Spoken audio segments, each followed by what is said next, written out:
Karena kan namanya ilmu rahasia, makanya tidak akan disebar di kelas roti manapun gitu. Tapi di sini boleh disebar nggak tipis-tipis? Hah? Kita kasih solusi. Chef Agus Jamhari. Masya Allah. Wah, ini chef kita nih kelas roti Jepang 15 juta, 8,5 juta, 350 juta. Iya. Ada yang mau, chef? Ada insya Allah. Wah, Banyak mantap. insya Allah. Banyak malah ya? Banyak insya Allah. Mantap. Ini apa ya? Penasaran kenapa mereka sampai mau? Kenapa pakai strategi marketing itu langsung ditampilin di depan harganya gitu ya? Iya. Nah, kita bahas nanti ya. Oh, boleh. Iya. Insya Sampai Allah. kalau di bajunya ini namanya kalau baju chef apa ya? Nih saya kurang paham nih. Baju chef lah. Gitu aja udah. Iya. Baju chef itu ada 4 negara Iya. di sisi apa tuh? Di- kerahnya gitu ya? Iya. Indonesia, Singapura, Malaysia, dan Brunei. Brunei. Iya. Itu maksudnya 4 negara ini ada alumni. Kemudian sebenarnya bukan 4 negara ada alumni, sebenarnya lebih dari 6 negara total saat ini. apa aja tuh? Di Amerika Serikat kita punya 1, Heeh. kemudian di Australia juga ada, Hah? dengan yang 4 negara di Asia Tenggara ini gitu. Gimana ceritanya Tapi tuh? yang saya ajar, saya masuk langsung ke negaranya itu di Singapura ke Malaysia, termasuk Indonesia. Oh, jadi benar-benar terjun dan offline di sana. Iya, langsung offline di sana. Gitu. Afwan, majuan dikit, Chef. Boleh. Nah, Iya. biar mantap nih suara ini. Masya Allah. Ini kita kupas nih bareng-bareng Iya, ya. boleh. Dan ada produk juga dari murid-murid. Oh, kemarin guys, gue nyobain roti yang sebetulnya rotinya itu adalah murid dari Iya. ente kan, Chef? Iya, insya Allah. Wah, itu empuk banget yang strawberry, yang sosis. Ih, itu roti Insya Jepang Allah. begitu ya? Itu roti Jepang aslinya seperti itu. Jadi yang di Jepang aslinya gitu ya, dan halal kan, karena kebanyakan roti Jepang tuh sebenarnya kalau di negara asalnya sih nggak halal gitu. Grade-nya grade berapa yang kemarin antum kirimin? Kemarin tuh grade 1. Grade 1. Jadi lebih enak dari roti Jepang yang ada di Indonesia sebenarnya. Gitu. Apa lebih enak daripada roti Jepang yang dibikin di Jepangnya langsung? Karena belum pernah nyoba ke sana gitu, jadi Ana belum bisa bilang gitu. Loh, taunya bikin kelas roti Jepang tapi belum pernah nyobain Jepang gimana? Caranya saya meneliti gitu. Ana meneliti toko-toko roti Jepang yang ada di Indonesia, saya bedah apa kira-kira resepnya, dan itu di riset selama belasan tahun dan keluarlah hasilnya sebagai kelas gitu. Oke. Makanya saya berani kasih garansi roti ini kalau nggak lebih enak dari yang di mall, uang kembali 100% gitu. Mantap. Apalagi garansi yang lainnya. Misalnya kalau dibikin adonan sekarang bisa dibuat di. Iya, jadi bikinnya nggak harus hari ini bikin, hari ini dipanggang, hari ini bikin, tahun depan dipanggang bisa gitu. Bikin apanya? Adonannya. Bikin adonannya hari ini? Iya, tapi manggangnya tahun depan. Ah, nggak mungkin. Bisa, karena inilah teknologi yang dirahasiakan di ilmu roti Jepang sebenarnya. Oh, jadi ini yang bisa didapat caranya buat bikin adonan hari ini. Adonan setahun namanya. Adonan setahun namanya? Iya. Terus dipanggangnya tahun depan. Tahun depan. Itu cuma ada di kelas ente, Chef. Iya. Karena ini ilmu rahasia, paling rahasia yang nggak pernah ada. Masa nggak pernah dipraktekin sama roti Jepang yang ada di Indonesia, toko-toko itu? Karena kan namanya ilmu rahasia, makanya tidak akan disebar di kelas roti manapun gitu. Tapi di sini boleh disebar nggak tipis-tipis? Hah? Boleh? Ya seperti itulah. Iya. Otomatis, tapi rahasia totalnya ada di sana di Oh, kelas. boleh. Tapi kita cari tahu ya, tipis-tipis boleh dong, Chef. Boleh ya? Insya Allah. Tonton sampai habis nih, kita bahas bareng-bareng. Sebenarnya saya pengen tahu nih, Chef. Awal mulanya dulu emang roti Jepang, belajar buat di kitchennya lah ya. Kuliahnya di mana dan apa memang pernah nyobain western atau apa nggak dari awal? Tahun berapa waktu itu ngambil SMK atau SMK Tata Boga sebenarnya dulu. Tahun 95 sampai 98. Oke. Itu Tata Boga, tapi secara umum. Jadi roti zaman dulu kan bikinnya ya manual banget lah gitu. Jadi hasilnya agak keras begitu. Oke. Jadi saya nggak dapat feel untuk seperti ini gitu. Nah, kemudian masuk saya ke sekolah Tata Boga di FNB.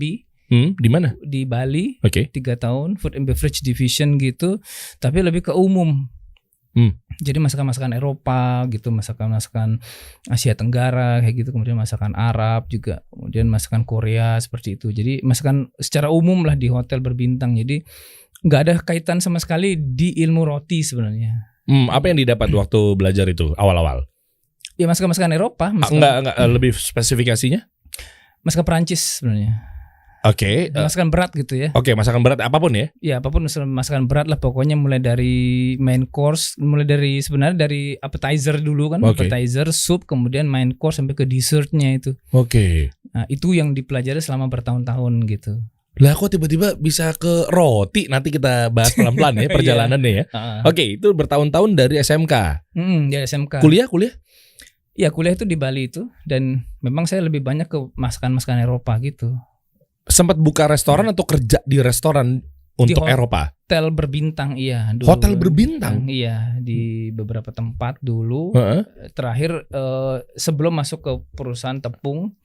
Oke. Kenapa ada kaitan ke roti nanti itu, sebelum masuk ke perusahaan tepung itu saya jadi semacam kepala dapur di salah satu resto di Bali gitu. Oke, urutannya gimana sih chef? Saya kan taunya cuma head chef, cook helper. Kalau kan itu kan istilah Perancis ya. Iya. Ya kan paling akhir itu adalah paling atas apa namanya? Saya lupa. Sebenarnya kalau yang teratas dari ilmu makanan ini itu sebenarnya chef de cuisine, sebenarnya bahasa Perancisnya. Iya. Cuisine. Nanti di bawahnya itu ada executive sous chef, kemudian baru sous chef. Sous chef. Iya, sous chef itu baru nanti ada kepala bagian chef de partie namanya. Nanti kemudian di bawahnya lagi asistennya namanya demi chef de partie. Oke. Baru juru masak tuh komi 1, 2, 3 gitu. Oh gitu. Itu yang terendahnya. Oh. Nanti di hotel itu spesialisnya beda-beda, nanti ada yang masakan Perancis khusus sendiri, masakan Indonesia sendiri, Jepang sendiri kayak gitu. Nah, nggak bisa secara umum semua. Jadi masakan dunia masakannya seperti dunia kedokteran. Oke. Ada spesialisnya gitu. Oke. Nah, ini ngomongin Jepang nih, saya punya partner. Ada restoran kan di Kemang. Iya. Nanti main-main ke sana, chef. Insya Allah. Iya kan, restoran terkilek itu tuh Kalkun. Chefnya ini dia sous chef ya. Saya lupa tadi disebutin itu di Kitsune. Kitsune SCBD tuh. Oh iya. Iya itu dia di situ. Nah jadi ke Kemang dia di situ ya as a founders gitu. Iya. Gitu pokoknya. Nah makanya harusnya dia duduk juga di sini. Iya. Tapi kayaknya ilmu ente lebih banyak ya. Ya nggak Andri. Urusan roti. Kalau sama saya harus angkat tangan sekarang, Masya Allah. Sudah lama nggak bikin gitu. Kan ibaratnya ilmunya sedikit memudar gitu. Oke. Nah ini lanjut ya. Iya. Lalu kenapa Bali? Kan lama di Bandung, bener kan? Iya, jadi kenapa jadi setelah SMKK itu saya lulus masuk di Bali karena itu orang tua minta ke sana karena pusat pariwisata di sana. Kalau mau nimba ilmu tentang kuliner ya ke sana gitu. Jadi saya masuk sana 3 tahun gitu.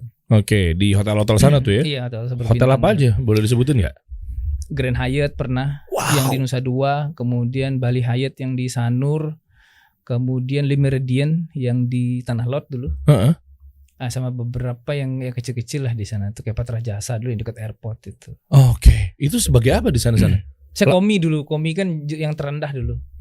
Komi gitu, jadi belum naik yang ke atas. Jadi kadang kita masih baru-baru lulus kan, jadi nggak mungkin langsung ke atas. Gitu.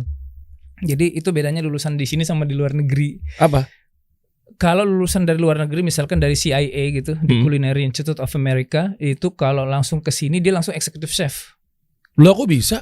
Iya, karena lulusan luar negeri beda dia ininya, gengsinya lah gitu, keilmuannya mungkin ya beda dengan kalau di kita di sini harus mulai dari bawah gitu, nggak bisa langsung naik ke atas gitu. Tapi ada sisi positifnya juga ya, artinya kalau di Indonesia jadi lebih detailingnya lebih ajib tuh. Ya lebih ini nanti tinggal mau masuk ke jurusan mana lagi. Dan di hotel ini kan kita nggak bisa menguasai semua bidang. Nanti tinggal setelah di rolling ke semua departemen di kitchen itu kita tinggal milih mau mengambil fokus kemana nanti gitu. Depannya gitu sebagai chef apa gitu. Oke. Terus di Bali, abis dari Bali ke? Setelah dari Bali itu saya langsung ke Jakarta waktu itu, masuk ke perusahaan tepung. Jadi lompatnya agak jauh beda gitu. Oh kenapa ninggalin Western terus Eropa dan karena kalau di Bali kita kan harus berhadapan dengan yang namanya sesuatu yang nggak halal dalam Islam gitu kan. Kalau di makanan kan pasti megang itu gitu loh, yang haram-haram itu. Kalau nggak bahan bakunya haram atau ada campuran minuman keras di makanan itu. Itu udah biasa gitu kita megang. Jadi kalau pas mau wudhu itu ya harus itu pakai tanah dulu gitu kan. Segitunya ya? Iya, itu kalau di Bali memang mau nggak mau kita pegang seperti itu. Tapi alhamdulillah saya di kelas waktu itu Karena saya dari basic SMKK, jadi saya nggak megang operasional waktu di kelas. Jadi saya jadi kepala dapur dulu di kelas. Jadi tinggal merintah gitu. Oh gitu. Iya, karena apa yang dibikin di kelas tuh saya sudah pelajari semua di SMKK gitu. Oh. Masakannya cuma diulang aja. Oke. Di level manajerialnya gitu. Tapi untuk operasional saya udah menguasai semua. Nah, yang saya perintah ini kan dari lulusan SMA yang dia baru masuk ke akademi gitu. Oke. Gitu. Makanya saya nggak megang. Tapi kalau di hotel mau nggak mau tuh kepaksa harus megang gitu. Harus megang, iya. Daging-daging babi gitu. Wah. Itu. Kalaupun daging yang sapi pasti ada campuran sticknya tuh kayak minuman keras, red wine kayak gitu. Itu udah pasti kayak gitu ya? Kebanyakannya kalau di hotel berbintang yang dulu ya, nggak tahu yang sekarang nih. Oh yang ternyata dulu, kirain cuma stigma doang. Itu beneran ada eksekusinya ada, begitu? Karena apalagi yang bikin flambe gitu, apinya nyala langsung begitu tuh. Oh itu mah pasti ada alkoholnya ya? Pasti ada alkoholnya. Oh saya ngiranya itu mentega. Bukan, nggak bisa. Kalau mentega gosong dia. Kalau mentega gosong. Kalau minuman keras ini kan dia ada efek nyala ngebakar, terus katanya itu bikin enak sticknya gitu. Oh emang segitunya? Iya. Oh gitu. Itu efek minuman keras di situ. Kemudian saya kan akhirnya mau nggak mau keluar tuh dari situ, masuk ke dunia pastry dulu namanya. Pastry di Bali juga hotel bintang 4. Ternyata nasibnya 11-12. Jadi di dunia pastry ini sendiri minuman keras itu udah biasa masuk ke dalam cake. Hampir bisa dibilang setengahnya lah. Roomnya itu bukan? Ya room salah satu tuh. Salah satu. Room itu kan minuman kerasnya kan karena saya dulu pernah di bar, jadi tahu betul minuman keras yang 5 jenis itu yang paling besarnya kan termasuk dari pertama dari bir, yang kedua wine, yang ketiga spirit, keempat liqueur. Satu saya lagi lupa satu lagi. Jadi ini ada 5 jenis dan dari 5 jenis ini berkembang gitu. Oke. Nah, rum ini cuma salah satu. Red wine kan wine masuk ke situ, kemudian ke liqueur juga ada masuk ke dalam makanan gitu loh. Jadi kadar alkoholnya bervariasi gitu. Loh, kenapa harus pakai alkohol ya? Maksudnya yang bikin enaknya ketahanan atau awetnya atau apa sih? Masih belum ngerti nih. Historisnya gini, jadi di negara-negara kita kan berbeda dengan negara di Eropa gitu. Kalau di Eropa mereka untuk menghangatkan badan pakai minuman keras. Oke, iya. Kalau kita kan ada jahe nih. Iya. Nah itu, jadi kue-kue mereka, makanan mereka dimasukkan itu supaya menghangatkan badan. Oh begitu? Cuma hanya untuk menghangatin badan doang? Iya, itu yang pertama. Yang kedua, katanya bikin enak gitu. Di situ makanya saya nggak berani nyicip yang seperti itu gitu. Loh, cara ngakalinnya kalau kita udah tahu mengenai kehalalannya untuk cara bikin makanan apa segala macam, biar menyerupai enaknya sama campuran alkohol yang biasanya dipakai sama orang-orang. Tinggal bahan bakunya. Gimana cara ininya? Miripinnya? Jadi kadang-kadang di hotel itu karena yang chef-chef pastry dengan chef-chef Eropa ini kan biasanya chef luar tuh, chef Prancis biasanya. Mereka yang jadi pucuk pimpinan di dapur-dapur hotel berbintang gitu loh. Jadi resep versi mereka dibawa ke sini. Gitu. Iya. Maksud saya gimana caranya nyamain sama yang tingkat kadar kan ada alkohol, rum dan lain-lain itulah ya. Itu kan beginilah rasanya. Terus tanpa ini, bahan baku ini, ingredients ini, gimana caranya untuk menyamakan gitu loh. Sementara kita harus pakai bahan-bahan halal. Kalau kita paling dari sisi aroma aja bisa menang, mungkin bisa diakalin pakai perisa gitu. Cuman kita kan sekarang udah nggak boleh total sama sekali gitu. Apanya? Pakai perisa yang perisa rum kayak gitu kan? Kan ada yang perisanya. Iya pakai perisa halal kan ya? Perisa halal, cuman kalau didesain mirip kan juga nggak boleh sebenarnya kata Ustadz gitu. Oh iya takutnya mengingatkan kepada itu ya. Itu. Jadi pilihannya sekarang memang kita tinggal menyadarkan konsumen aja. Oke. Itu. Jadi kita sebenarnya kan kita yang mengatur pasar sebenarnya. Bukan pasar mengatur kita sebenarnya. Dimanapun namanya produsen ini kan produsen yang bikin ini loh produk seperti ini begini mereka akan mencuci otak customer dan customer percaya gitu. Iya. Jadi terserah kita sekarang kita mau pakai atau enggak kan terserah kita gitu. Nggak ada itunya. Iya ini intermezzo dikit ya. Ada loh di Blok M. Mungkin saya nggak bisa nyebutin namanya lah. Ada kok di Blok M itu ada satu cafe khusus minuman. Ada di kalau teman-teman tahu M Block lah ya. Nah, itu minumannya mirip-mirip minuman keras, mabuk-mabuan istilahnya. Jadi gitu. tapi pakai jahe, pakai afwan, apa namanya? rempah-rempah. Iya. Jadi ini mirip ini. Ini kita kan lagi bahas hukumnya ya. Iya. Iya kan? Kalau saya sih cenderung jangan, kenapa ya? Ustadz tadi melarang juga. Takutnya kita mengingatkan kepada hal yang begini. Iya. Dan framing dan claimingnya juga begitu. Jadi bahasanya kalau pengen begitu tapi pakai cara halal. Nah, jadi ke situ. Jadi ini campurannya misalnya jahe sama rempah ini, jadinya minuman keras yang ini. Kalau yang ini nama dengan minuman ini campurannya misalnya ya bahan-bahan apapun ya. Iya. Itu kan misalnya temulawak campur ini jadinya menyerupai minuman ini. Masya Allah. Dan sama gitu. Kok saya tahu ya? Enggak, waktu zaman dulu. Iya. Itu kan mungkin saya tahu beberapa zaman dulu jangan dicontoh. Nah, makanya kalau saya sih sekarang belum pernah cobain ke situ lagi. Iya. Itu maksudnya kayak begitu ya jadinya. Kalau dimiripin jadinya khawatirnya malah. Iya. Jadi orang enggak ini. Jadi apa ya? Kayak kembali ke masa lalu gitulah. Iya. Ingat-ingat yang dulu gitu. Oke. Nah, lanjutin ya. Sebelum kita bahas lebih detail, ternyata Chef Agus ini ada di YouFit. YouFit waktu awal-awal ya, Chef? Iya, awal-awal dulu. Iya kan? 2014 tuh. Nah, coba kita lihat deh. Tuh, ternyata di YouFit ini guys yang biasa kita tonton tiap hari, kajian-kajian dan lain sebagainya di YouFit TV loh channelnya, bukan channel yang lain ya. Ternyata 2014 tuh YouFit sempat bikin playlist namanya resep makanan dapur YouFit tuh. Ini antum semua nih ya? Iya, ada 9 totalnya. 9. Iya, kalau ada yang lebih kopi itu dari salah satu tim di sana. Kopi. Iya. Kalau tuh cara membuat brownies itu adalah ada itu. Chef Agus nih ya. Iya. Choco chip, terus krim karamel, butter cake. Iya, donat juga. Oh gitu. Teh tarik juga ada. Oh, teh tarik ada juga. Oh, lengkap ya. Kenapa YouFit sempat bikin channel masakan ya di channelnya YouFit TV? Ada permintaan dulu, jadi mungkin biasa ada umahat yang masak gitu, cobalah tampilkan chef yang bisa masak gitu, yang mungkin dari kalangan yang udah ngaji gitu. Oke, antum ngaji dari tahun 2006. Mantap, makanya jenggot saya belum bisa ngalahin beliau guys. udah dari 2006 jenggotnya udah nemu duluan, udah dipanjangin duluan. Iya. Tapi nggak boleh kerja lagi di perusahaan. Oh, nggak bisa kerja lagi? Nggak bisa karena dianggap dosa besar gitu kalau di perusahaan, apalagi multinasional. Saya dulu pernah kerja di perusahaan multinasional. Jadi perusahaan berpusat di Denmark dengan 200-an cabang di seluruh dunia gitu. Jadi itu perusahaan tepung dan ya saya kerja di situ. Setelah masuk ke sana sudah setahun, sudah dapat ya hidayah gitu, akhirnya panjangin jenggot gini langsung udah dianggap teroris. Serius? Iya. Jadi manajernya langsung, ya manajer vice presidennya bilang welcome Osama bin Laden, dia bilang. Welcome Osama bin Laden. Hey, Anda langsung begitu-begitu aja. Siapa namanya? Lah. Di hotel apa? Bukan di hotel dulu tuh, di perusahaan tepung. Oh, perusahaan tepung. Iya. Boleh disebutin namanya nggak? Kan bukan orang ya yang ngomong begitu. Mungkin bercanda juga kali.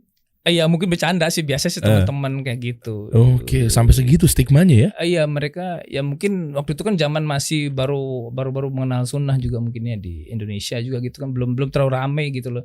Jadi kajian-kajian sunnah tuh baru masuk gitu. Jadi Ustadz Yazid, Ustadz Abdul Hakim awal-awal kali ya, tuh, yang mendobrak ke sini pertama-tama tuh ya. Jadi mungkin masih berat waktu itu. Jadi saya terpaksa harus mengundurkan diri dan mulai usaha ketika itu. Oke, bentar. Sebelum cerita tentang mengundurkan diri, artinya memang dari sana tidak boleh berjenggot ya? Ya. Emang itu suatu kewajiban? Nggak tertulis memang, tapi semacam peraturan umum gitu. Lah emang di luar negeri nggak ada chef yang? Banyak sebenarnya sih, cuman kan kalau di Indonesia kan langka gitu di seperti itu gitu. Ya saya lihat video-videonya banyak yang berewok-berewok juga. Banyak yang sekelas Michelin 5 star pun banyak gitu. Nah, restoran-restoran terkenal mereka nggak ada masalah gitu. Cuman kita ini mungkin karena diperburuk dengan berita-berita yang nggak bener itu, jadi akhirnya orang sudah takut duluan, belum kenal juga gitu. Oke. Jadi dari situ memutuskan udah nggak mungkin lagi bisa kerja di hotel. Nggak mungkin lagi. Jadi di perusahaan pun saya juga nggak mungkin, karena saya juga pernah ngelamar kerja setelah keluar dari perusahaan tadi itu ke semua perusahaan multinasional yang itu perusahaan bahan baku makanan, semua nolak. Bukan dari sisi skill. Kalau skill waktu dites sama mereka lulus. tapi groomingnya nggak masuk gitu. Oh, dan sementara menjaga agama sehingga disuruh cukur pun nggak boleh gitu. Jadi saya nggak ini gitu. Nggak mau, udah lebih baik nggak usah ambil gitu. Nggak usah ambil gitu. Tapi kan cuannya baik, Chef. Cukur dikit lah. Betul, tapi kan nanti kalau kita mati habis cerita gitu. Mantap. Saya cuma tes nih. Ya, di sana mau jawab apa kita gitu. Oh iya. Tapi kan bisa numbuh lagi, Chef. Jenggotnya. Bisa kalau mati sebelum numbuh. Keren. Juga, kan? Keren. Iya benar dipertaruhkan gitu ya. Iya, karena akhirnya kita pertaruhkan di sini gitu. Kita hidup sebentar gitu loh. Dan kita pasti dapat rezeki. Karena rezeki sudah selesai urusannya.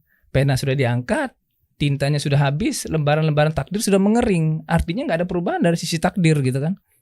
Hadisnya begitu. Artinya saya tetap mempertahankan syariat ini pun saya dapat rezeki juga gitu loh. Jadi apa yang kita perlu takutkan gitu. Bener, nggak akan hilang tuh rezekinya sampai meninggal udah gitu mati, ya. Kalau udah habis rezeki berarti udah mati berarti dong. Selesai, bener. Jadi kayak gitu. Istri, makanya istri, keluarga gimana? Iya mungkin kalau dari bukan istri sih, keluarga yang lain sih mungkin awal-awal juga ya stigma negatif sih awal-awal disuruh cukur daripada nanti susah dapat kerja. Nah itu. Ya memang seperti itu sih. Orang tua pasti kan kenapa sih gitu-gitu. Iya. Jadi ya memang menyayangkan gitu. Cuman kita kan punya prinsip yang harus kita pertahankan sampai mati gitu loh. Jadi sudah harus di sini memang gitu loh. Nanti pasti suatu saat Allah juga akan lapangkan rezeki gitu loh. Karena apa sih susahnya bagi Allah melapangkan rezeki? Orang bermaksiat aja dikasih rezeki, apalagi orang taat gitu kan. Wow. Iya kan? Iya. Jadi very simple gitu loh hidup ini gitu. Iya. Tinggal kita mau milih, kita mau taat apa mau maksiat gitu loh. Karena mencukur jenggot itu maksiat dalam Islam. Iya, karena Nabi SAW perintahkan memanjangkan. Nah kita bikin aturan sendiri yang cukur gitu loh. Dan sekarang kita mau ikut siapa gitu. Iya. Bener mau ngikut gitu, siapa. Padahal kalau syahadat paling kenceng banget. Bisa dibilang kita ini bersaksi bahwa adanya Nabi Muhammad SAW gitu kan. Iya, karena kita kebanyakan manusia itu takut kehilangan dunia. Sementara nanti ketika di akhirat orang tuh mengemis-ngemis syafaat. Sementara ketika hidup di dunia mereka menyelisihi perintah Nabi SAW gitu. Jadi itu yang kita perlu pikir. Makanya dalam ilmu tauhid dalam urusan rezeki jangan dikotak-katik deh. Setuju. Tauhid dalam hal bisnis begitu. Nah, sampai akhirnya jadinya ya udah mereka pada nolak semua perusahaan, terus jadinya malah itulah lahir kelas roti Jepang di situ. Iya. Langsung. Sebelumnya sebenarnya namanya dulu kelas roti Taiwanis dulu namanya. Oke, ini prosesnya itu berarti benar-benar ke roti langsung atau memang pernah bikin kelas ngajarin? Gini deh, kita bahasnya dari sini dulu deh. Kan memang udah nggak bisa diterima di mana-mana. Iya kan? Mau hotel, mau restoran, mau perusahaan. Udah benar-benar nggak bisa. Tahun? Nggak bisa. Itu mulai tahun 2007 setelah saya keluar. Dari perusahaan itu. Dari perusahaan itu 2007 kasak kusuk udah bener-bener saya ngelamar sampai ke beberapa negara pun sama jawabannya. Saya pernah masuk dulu juga ngelamar ke Saudi Arabia. Tapi jadi setelah dites orang Jerman pemilik bakery besar di waktu itu di Riyadh bilang Anda terpilih nomor 1 dari kandidat kami di 5 negara. Nice. Tapi unfortunately ketika itu ada suatu hubungan mungkin antar negara yang kurang pas. Jadi semua tenaga kerja Indonesia di tahun itu yang tenaga ahlinya tidak bisa masuk Saudi. Bukan karena jenggot dan bukan karena jenggot mereka nggak mempermasalahkan karena mereka tinggal di sana kan gitu. Ya sudah berarti bukan rezeki saya sudah gitu. Udah tes ke sana padahal ya. Iya. Berangkat lagi langsung. Berangkat. Sebenarnya bisa gitu. Di kapal pesiar juga dulu keterima gitu. Cuman ya itu syaratnya 1 cukur jenggot. Dengan iming-iming gaji 25 juta per bulan. Di tahun itu? Di tahun itu. Gokil, gede dong nih. Gede banget. Cuman setelah saya tanya Ustadz bilang ketika itu kan saya masih ada hutang gitu. Saya pernah juga sempat bangkrut dan kena hutang waktu itu. Saya bilang Ustadz nih kalau saya kerja 2 bulan di situ naik ke kapal pesiar itu maka hutang saya lunas. Ustadz ketika saya bilang begitu belum tentu ahli, dia bilang. Loh kenapa Ustadz? Begitu antum naik besoknya kapal tuh tenggelam. Loh, kok bisa Ustadz?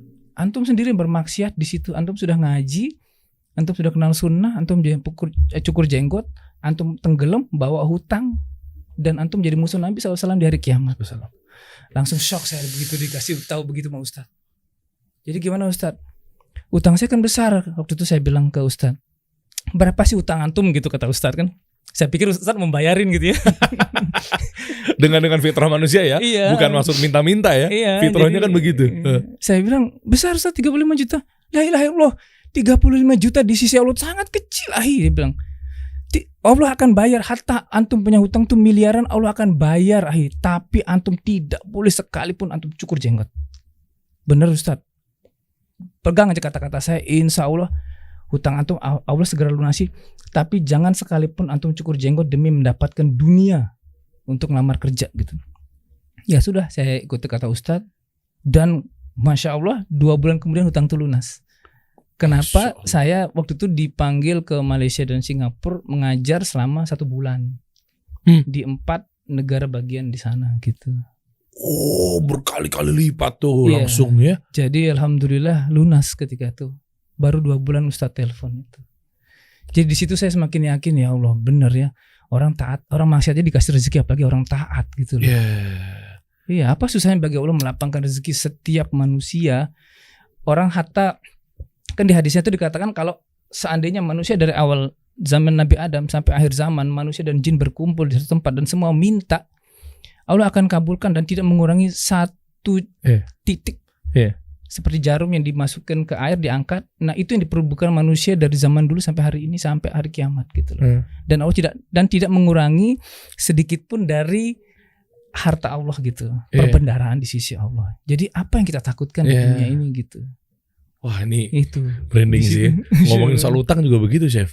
Itu amalannya apa yang waktu itu antum jalankan? Kalau Ana waktu itu 160 juta ditagih mau dilaporin polisi. Ana udah beberapa share juga sih ya di beberapa video mungkin.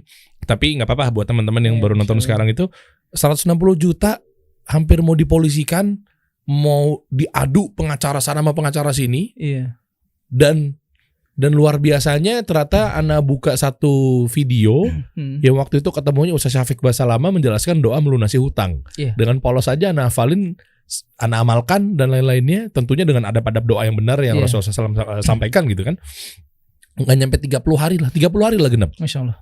Lunas tuh. Masya Allah. Allahumma kfini bihalalik an haramik wa aghnini bifadlika aman siwak. Itu tuh. Itu terus tuh. Makanya sampai sekarang masih hafal. Luar biasa ya ternyata ya. Kalau menjalankan sunnah, doa-doa yang sesuai dengan yang sunnah Rasul sampaikan itu luar biasa. Betul. Jadi jadi istilahnya kita baca doa itu terus menerus di waktu-waktu yang dijabah doa, insya Allah. Dan jangan lari dari hutang. Karena kalau lari dari hutang, di sini bisa, di sana nggak bisa. Mau lari kemana lagi? Gitu. Bener. Iya. Karena kalau udah ditagih di sana sudah nggak ada lagi kecuali pahala dan dosa. Makanya manusia di hari kiamat ada yang kebanjiran dosa, ada yang kebanjiran pahala. Dia nggak pernah membunuh dapat dosa membunuh. Dia nggak pernah berzina dapat dosa zina. Jadi kenapa bisa terjadi? Dia nggak pernah durhaka sama orang tua, dia dapat dosa durhaka. Kenapa? Karena kezaliman di dunia dia itu tidak terbayar di dunia. Maka di sana dia habis, pahalanya diambil habis, tidak cukup, maka dosa orang dilempar di dia. Bener, itulah yang definisi dari bangkrut sesungguhnya. Iya, betul.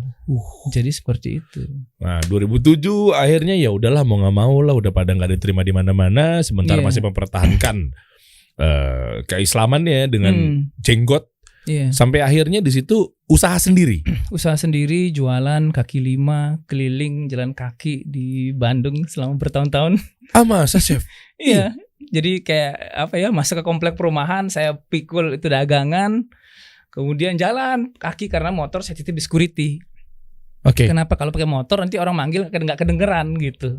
Oh, sampai segitunya ya? Iya, jualan apa? Roti sama donat waktu itu. Oh, jadi langsung perpindahannya ninggalin tuh main makanan-makanan berat dan lain-lainnya langsung ke roti. Iya, karena kan saya dulu di perusahaan tepung itu sebagai technical consultant. Technical untuk masuk ke perusahaan-perusahaan roti, ke pabrik roti, ke bakery. Jadi kalau mereka ada masalah rotinya misalkan keriput, keras kayak gitu, ini solusinya apa? Nah, kita tugasnya di situ menyelesaikan masalah mereka. Yang keras jadi empuk, mungkin yang kecil jadi bisa lebih besar kayak gitu. Yang kurang enak jadi enak itu. Jadi itu memang sudah spesialisnya di situ gitu loh. Oh, makanya dibawa ke jualan kaki limanya. Dan itu lebih istilahnya kalau lebih gampang ngebikinnya ketimbang makanan berat. Kalau makanan berat kan cepat rusak gitu. Kalau ini kan enggak. kita masih bisa ada 2 hari umurnya gitu. Oke, jadi dilupakan begitu aja tuh ilmu-ilmu. Iya, sudah lupakan Sudah, aja.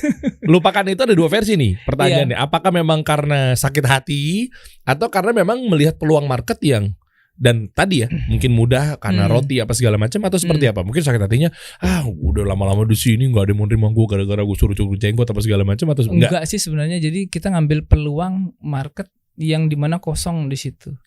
Jadi kan seorang yang namanya pengusaha itu kan nggak harus besar, pengusaha kecil juga kalau dia bisa membidik peluang apa yang akan terjadi kira-kira sekian tahun ke depan ini, dia bisa menang dalam persaingan gitu loh.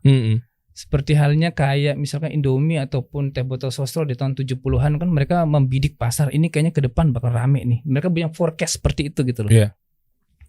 Meskipun dibully awalnya siapa sih mau beli teh botol gitu tahun itu kan gak kepikiran, apalagi Aqua gitu 2 botol siapa yang mau beli gitu kan, karena zaman air sudah melimpah gitu zaman itu. Bener. Tapi mereka tetap jalan dengan visinya, dengan misinya gitu dan melupakan orang yang membuli gitu. Nah jadi saya masuk ke sini karena yang ini kosong pasarnya sebenarnya. Oke. Jualan si roti itu awalnya? Iya jualan roti itu. Nah roti apa keliling donat-donat yang SD gitu, donat-donat kampung gitu?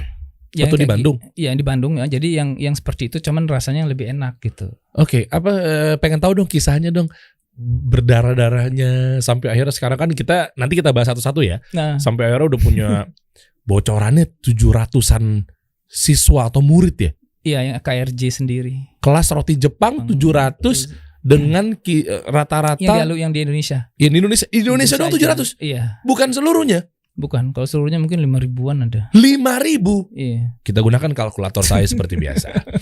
Mau yang rata-rata mana nih chef yang ente punya kelas? Berapa? Ada yang 8,5 juta? Ada yang 8,5. Ada yang dulu ada yang 15 ya. Berarti mau yang dipakai 8,5 juta dulu aja ya. 8,5 aja. 8,5 ya. Nih. Ntar tenang guys. Gua akan balik lagi ntar kisah perjalanannya. Cuma gue penasaran untuk memotivasi dan gimana cara mencapai hasil yang Allah kasih di sini. Nanti jelasin berdarah-darahnya waktu di Bandung ya. Tipis-tipis dulu. 8,5 juta. Berapa total? 5.000. 5.000-an ada. 5.000. Ini mesti dimiringin nih, takutnya Masya Allah panjang nih. Kenapa Ustaz? 42 miliar. Iya itu yang terakhir kan, harga yang terakhir. Kalau dulu kan harganya nggak segitu. Jadi yang 42 miliar. Tapi ada juga yang 42 miliar persis dapetinnya cuma gara-gara pakai foto selfie. Hey Gozali, Anda di NFT 42 miliar cuma foto selfie. Chef ngajarin apa segala macam. Kita lagi bahas hukumnya ya NFT ya. Biarin Ustadz yang bahas tuh ya. Tapi ini luar biasa, terlepas dari mau gampang cara dapetinnya atau mau susah cara dapetinnya. Tapi ini angka yang gede loh. Ini 8,5 juta.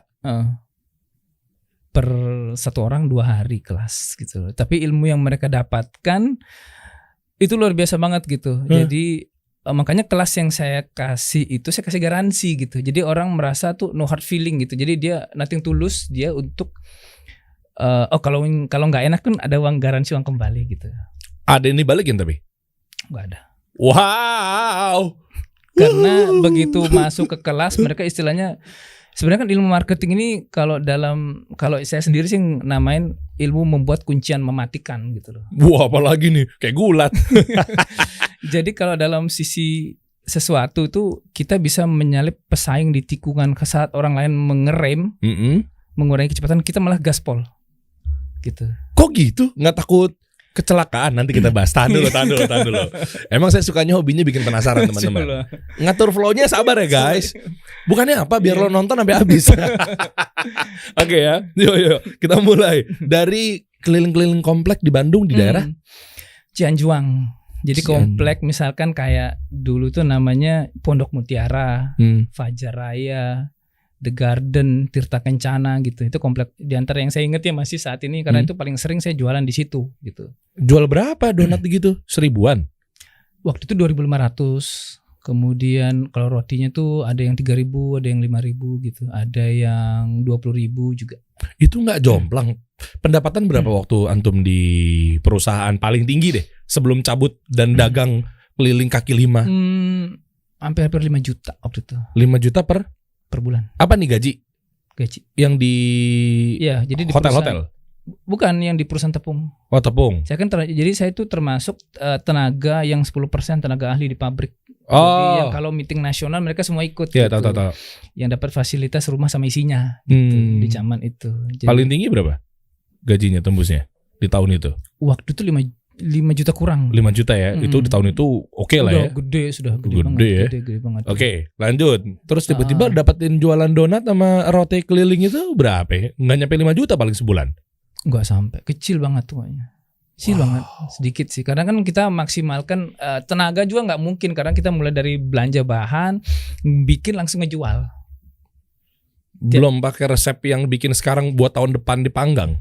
Belum, waktu itu kan riset belum selesai. Oh. Jadi saya dapat ilmu risetnya, istilahnya forensik di bidang roti itu sebenarnya di perusahaan tepung. Cuman waktu itu belum kepake gitu. Oke, lanjut nih. Habis itu sabar tuh ya keliling-keliling ya. Ya keliling-keliling, kemudian waktu itu ada Ikhwan yang ngajakin kerjasama bikin toko, sampai akhirnya saya sakit waktu itu dan harus berobat. Akhirnya saya keluar dari kerjasama itu. Cuman jatuhnya kena ke hutang gitu loh. Ya, emang akadnya begitu? Bukan, sebenarnya akadnya waktu itu mudarobah kan sebenarnya. Cuman kan mudarobahnya nggak jelas. Tanggung bersama kalau memang akad bisnis hancur ya bersama mudarobah. Cuman karena saya waktu itu di bawah tekanan, karena Ikhwan ini pernah memenjarakan 2 orang sebelum saya karena bawa kabur uang gitu kerjasama. Saya bilang saya nggak akan bawa kabur uang. Bagi saya track record itu nomor 1. Nama baik itu saya nomor 1, saya pasti lunasin. Cuman saya minta keringanan tiap bulan saya cicil gitu. Akhirnya saya cicil gitu tiap bulan gitu. Wah, kalau udah ngomongin utang, waduh merinding sih emang sih. Memang ya 2 tahunan sih sebenarnya untuk ngebayar utang ini, sampai terakhir 2 bulan sebelum utang lunas tuh saya dapat kerjaan di kapal pesiar di Amerika Serikat itu. Cuman Ustadz bilang kan jangan masuk ke situ. Aduh, akhirnya ya singkat tuh cerita tuh kelar tuh keliling-keliling tuh. Akhirnya keliling berapa lama? Berapa tahun? Bulan? Dari 2007 awal sampai 2010 akhir. 3 tahun. Iya. Jualan keliling ke sekolah juga gitu. Pernah ke sekolah, masuk SD, SMP, SMA Katolik sampai ke universitas gitu. Jadi nitipin gitu. Kadang kalau sudah baliknya setengah itu sudah nggak ada untung gitu. Mesti habis dong. Iya, jadi idealnya tuh balik cuma 1. Kalau naruh 10 balik cuma 1, itu baru untung. Kalau balik 2 udah nggak ada untung.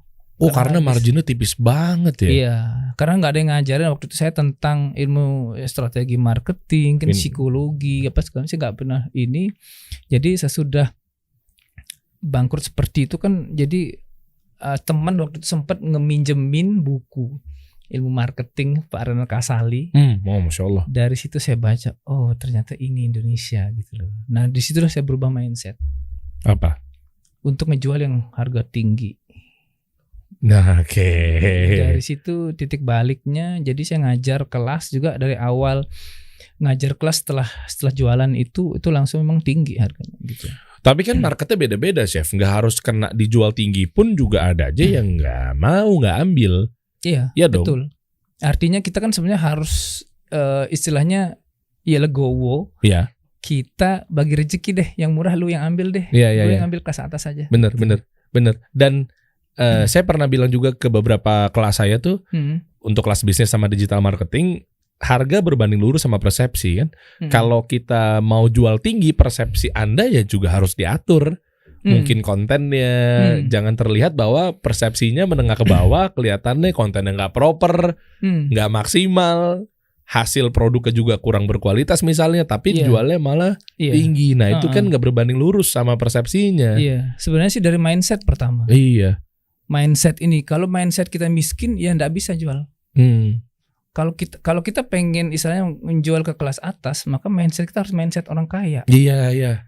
Itu karena mindset ini kan doa, mindset ini persangkaan. Allah kabulkan sesuai persangkaan hambanya. Iya gitu. betul. Kalau kita bersangka nggak akan ada yang beli, ya nggak akan ada yang beli. Itu jadi takdir kita. Karena kita bisa bersangka buruk gitu. Iya.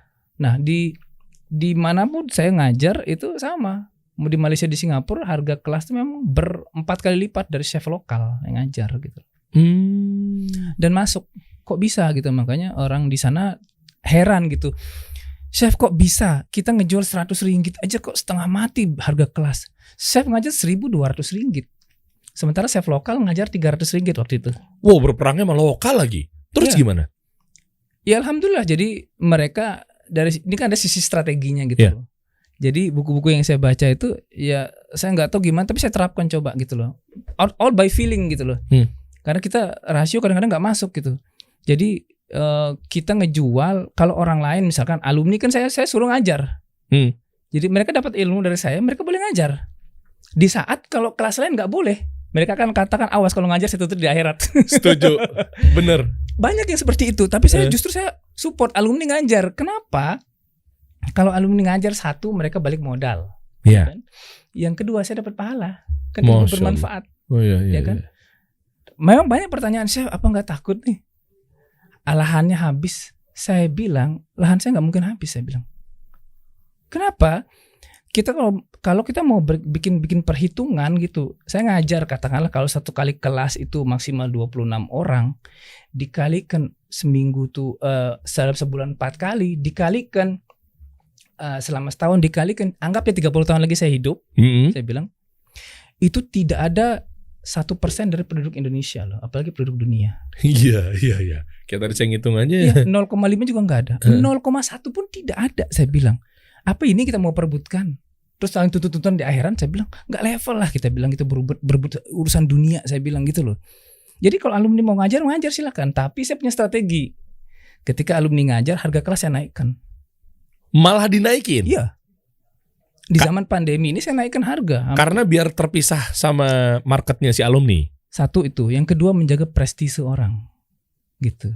Keren. Karena ada orang yang mereka pengen dapat sesuatu tuh dengan harga gitu loh. Jadi kalau dia dikasih harga murah dia merasa nggak begitu enak gitu, nggak begitu elegan gitu. Karena di Indonesia ini banyak orang yang tidak bahagia dikasih harga murah. Setuju banget, bos. Banyak banget. Jadi mereka bahagia ketika dapat harga mahal karena mereka sepadan dengan apa yang dia dapat dengan harga yang dia bayar gitu. Guys, itu. Anda masih betah kecemplung di kubangan perang harga. Itu mulai ditanyain sama netizen. Bang, gimana sih caranya sih gue udah bikin begini, tapi kok selalu sih harga gue ketawar, tapi kok selalu sih gue terjebak dalam perang harga apa segala macam. Anda mungkin kurang jauh main marketing dan brandingnya. Iya, gitu. Iya. Jadi itu yang ditonjolkan sebenarnya kan ke kualitas gitu. Dan apalagi kita bikin ada garansi uang kembali. Di semua produk, sebenarnya baik produk maupun layanan ini sebenarnya penting kita bikin garansi uang kembali gitu loh. Kalau kita memberikan garansi ini kan berarti sudah punya confident di situ terhadap apa yang kita jual gitu loh. Oh iya dong, naik valuasi. Iya. Karena nggak sembarangan berani ngasih garansi itu. Apalagi berani saya kasih garansi kelas roti Jepang ini lebih enak dari roti Jepang di 3 negara di tempat saya ngajar. Gitu. Itu ajib sih. Gitu. Masya Allah. Dan alumni sudah buktikan gitu loh. Berapa totalnya tadi 5.000-an nih? Dan ini produk-produk alumni ya? Iya, ini produk-produk alumni semua. Mantap, ntar saya ceritain deh. Kemarin dikirimin sama Chef Agus nih. Ajib. Bini gue demen banget tuh. Banyak banget dikirimin kemarin 4 kotak ya? Iya, itu sebenarnya itu alumni yang nol, tidak punya basic dibilang roti. Masa bisa begitu jadinya? Bisa. Karena asal dengan satu syarat, ilmunya dikasih semua, jangan ada rahasia di antara kita gitu loh. Mantap. Sabar. Ini tadi malah kepotong tuh lagi cerita perjalanan nih. Saya mau tahu lebih detail, nanti kita bahas lebih lanjut mengenai kelasnya ya. Iya, Oke, terus balik dikit aja bentar guys. Lebih kepada keliling-keliling 3 tahun terus tiba-tiba kepikiran buka kelasnya itu loh. Tadi kan masukin ke sekolah, untung tipis. Kalau balik ke setengah itu udah pasti bangkrut. Hatta 1 balik udah deg-degan besok modalnya gimana, muternya, apa segala macem gitu. Iya. Ya terus? Ya udah, jadi dari situ kemudian saudara sebenarnya kakak saya sendiri ngasih ide gitu. Cobalah ngajar, mungkin dia bisa fasilitasi mungkin atau bikin buku lah minimal. Bikin buku jadi ditaruh di Gramedia misalkan gitu kan, bisa seperti itu. Oh ya, saya mungkin makanya bagus juga gitu. Nah dari situ mulai kepikiran gitu. Kayaknya bagus juga nih idenya gitu. Iya, tapi gini Chef, kan kita mau ngajar kan harus punya kredibilitas, harus punya privilege. Iya.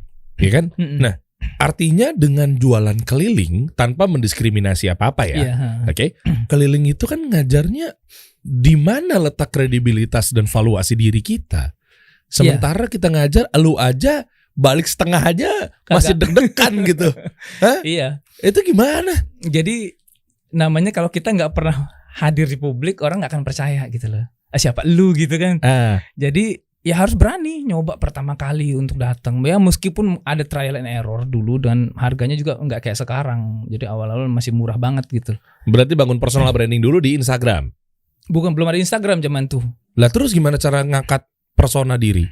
Waktu saya sendiri belum pakai Facebook juga. Kan tahun-tahun itu kan baru-baru awal mereka keluar. Jadi lewat Yahoo Messenger. Yahoo Messenger Dari grup-grup milis itu.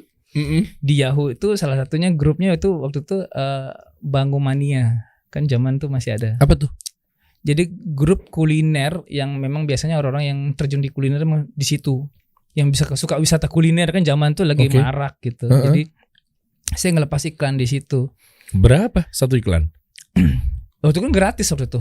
Belum ada bayar kita. Oh, ini angkatan Yahoo Messenger sama MSN ya? Iya, MSN zaman awal-awal dulu. Gue sempat pakai lagi MSN 2008 ya MSN. Iya, sebelum itu kan saya waktu itu 2007 lupa ya. Sekitar itulah pokoknya. Jadi lewat Yahoo Messenger dengan ya grup milis gitu masuklah kita. Jadi mulai dikenal di Jakarta. Kalau posisi saya di Bandung. Nah, jadi ikutlah Yahoo itu. Kemudian kita bikin kopdar istilahnya. Jadi bikin kelas pertama di Jakarta waktu itu. Berapa pertama kali buka kelas ininya? Siswanya, alumninya? 5 orang waktu itu. 5 orang dengan harga berapa? Dengan harga 350.000. Oh, oke. Itu alhamdulillah diliput sama tabloid Lezat waktu itu. Oke. Jadi saya pernah masuk di Lezat, Saji sama di waktu itu di tabloid Kontan. Angkatan antum siapa sih chefnya waktu itu? Rudi Khairuddin. Ya, selevel itulah dulu. Selevel ya? Iya, yang kayak gitulah dulu. Yang masih terkenal zaman itu kan. Bu Siska mah lebih senior lagi ya? Itu lebih senior lagi itu. Siska Suitomo. Iya, kan? lebih senior. Pak Rudi juga sebenarnya udah lebih senior dari saya sebenarnya waktu itu. Rudi masih anak-anak gitu. Oh iya benar. Siapa lagi waktu itu sih chef itu?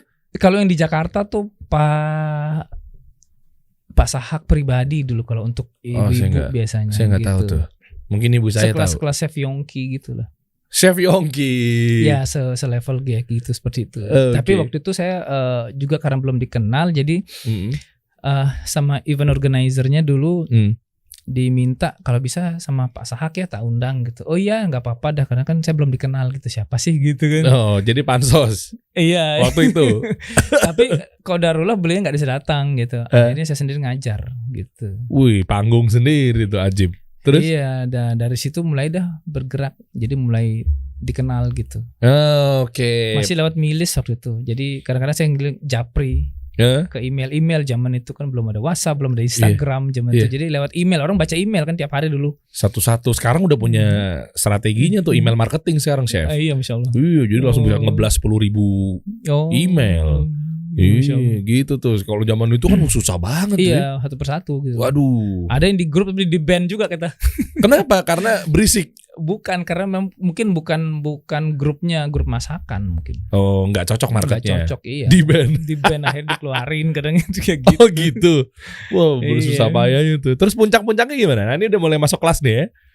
Puncak-puncaknya? Jadi setelah setahun saya di Indonesia ngajar waktu itu sempat ke Surabaya juga ke Malang juga kan ya Jakarta ini Jabodetabek ini udah rutin kecuali Bogor aja yang lain sudah semua jadi wilayah Jakarta Tangerang Bekasi gitu Depok sudah pernah ada kelas semua dulu di sini. Bogor kenapa nggak ada karena memang di sana dikuasain oleh roti unyil.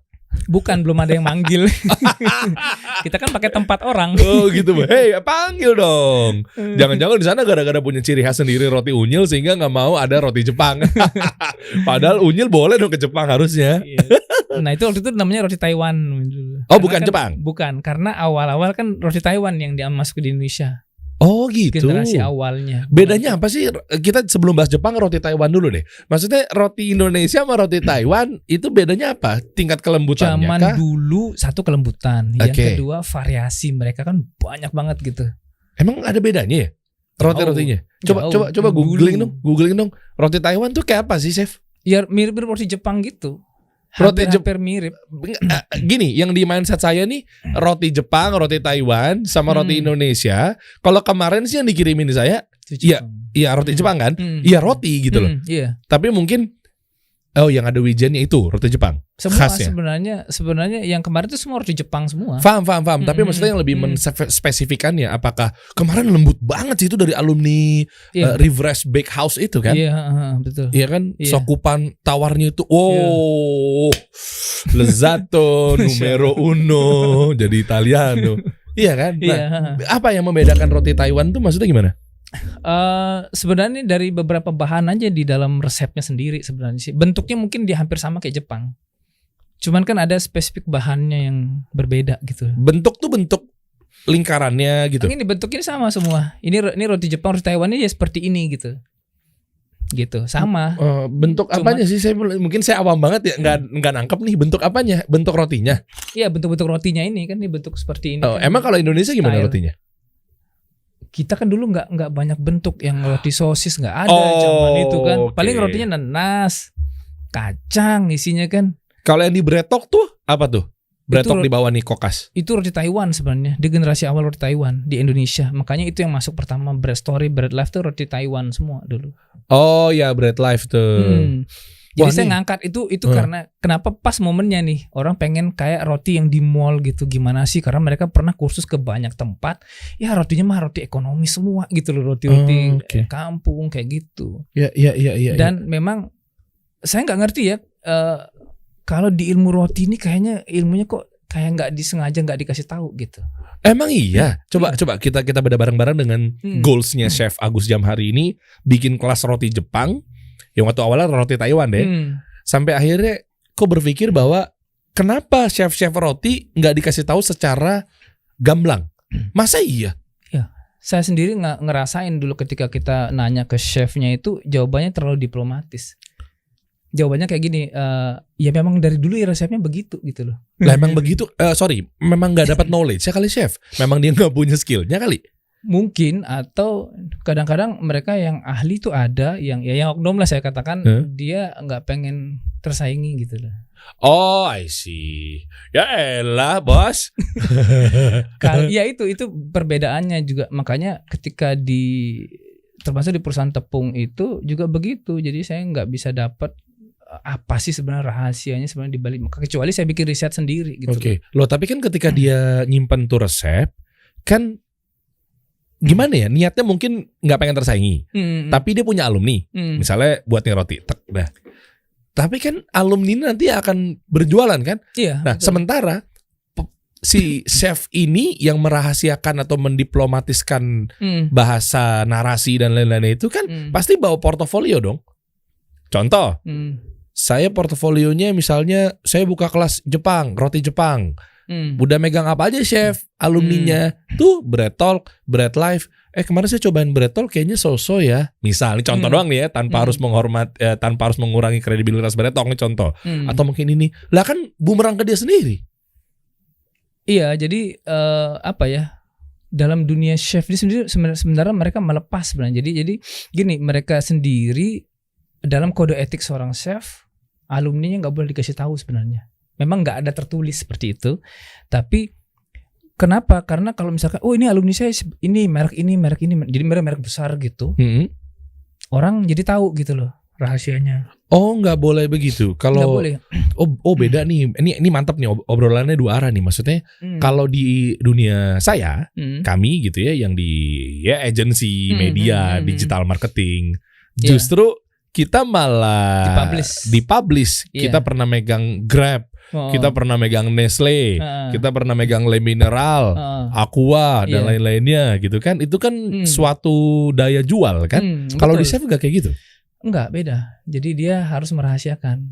Oh, karena kalau dunia di masakan ini kan sebenarnya persaingannya luar biasa sengit gitu loh. Sengit banget gitu. Sebenarnya sih hampir sama dengan yang lain, cuman mereka nggak pengen tersaingin gitu. Meskipun setelah saya belajar lebih dalam sih sebenarnya nggak gitu-gitu amat. Cuman bagi saya sendiri, alumni saya sendiri yang gede-gede itu udah banyak lah ya. Jadi yang di zaman pandemi ini mereka ada omset antara 2 sampai 4 miliar per tahun tuh sudah ada gitu. Wow, dari alumni. Jualan roti. Tapi siapa mereka saya harus merahasiakan gitu loh. Kenapa? Karena para alumni kebanyakannya di atas 95% mereka tidak pengen diketahui jati diri mereka belajar kemana. Kenapa? Karena tidak ingin jadi ajang kelinci percobaan ngetes rasa orang mau ikut kelas. Oh, ngerti. Di situ dia. Iya. Makanya itu dirahasiakan, kecuali beberapa yang saya publish di misalkan di IG saya itu memang minta dipromosiin gitu. Dan alhamdulillah bilang, "Wow, saya beludak banget nih yang pesen nih setelah saya publish gitu." Loh, kayak kemarin misalnya saya dikirimin alumni antum tuh, boleh saya sebut?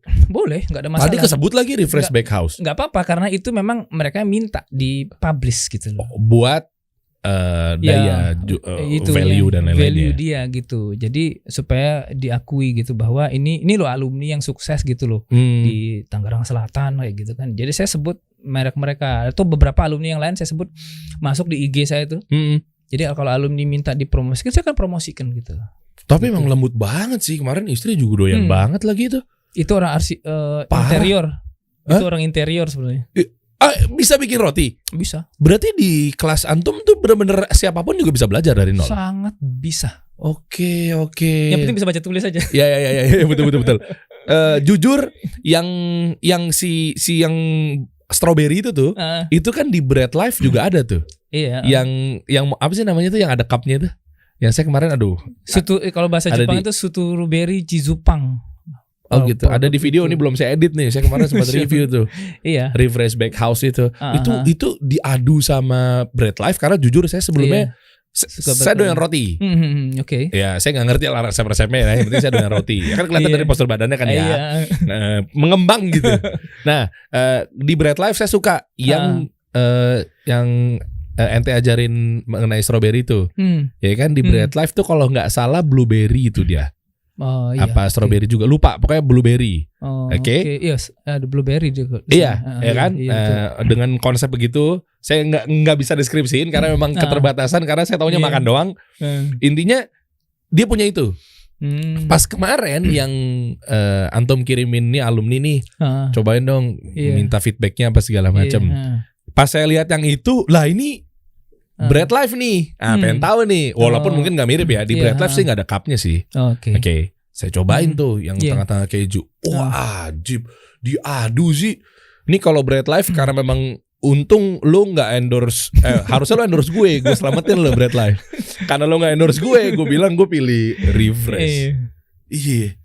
Itu makanya dari situ ke garansi. Makanya ketika ada orang join kelas, Pak saya pengen ngerasain nih di Jakarta di mana sih tempatnya atau di kota-kota lain gitu.